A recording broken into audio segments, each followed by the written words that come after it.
Hello there. The more observant of you may have noticed that in recent years one has had access to a wider array of gin than one has had in previous decades.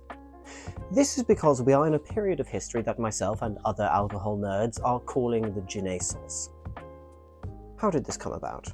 Well, back in the original gin craze of the 18th century, multiple laws were passed trying to control and restrict the consumption and production of gin.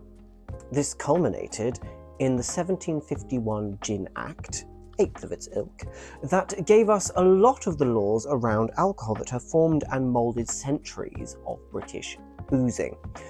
We are going to focus on one small part of this act, which banned small batch distillation. This meant that illicit booze makers of the period using small stills to make gin of highly dubious quality were breaking the law in yet another way. This ended up being the first nail in the coffin of the gin craze and also established gin as a more middle-class drink rather than a lower-class method of escapism. It also hugely limited who could make gin, as you now needed a still with a capacity of 1,800 litres in order to produce gin, which is a pretty hefty still.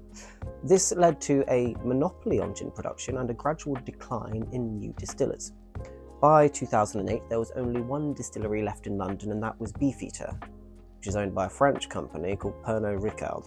After much parliamentary lobbying led by the likes of Sam Goldsworthy, founder of Sipsmith Gin, and William Chase, founder of Chase Gin, parts of the 1751 Gin Act were repealed. This included the ban on small batch distillation.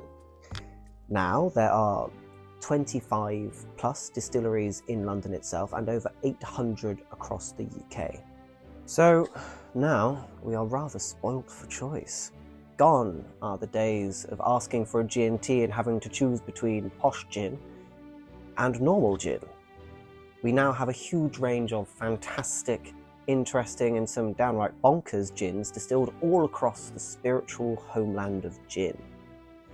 Pop down to your local distillery to see what the fuss is about. Cheers.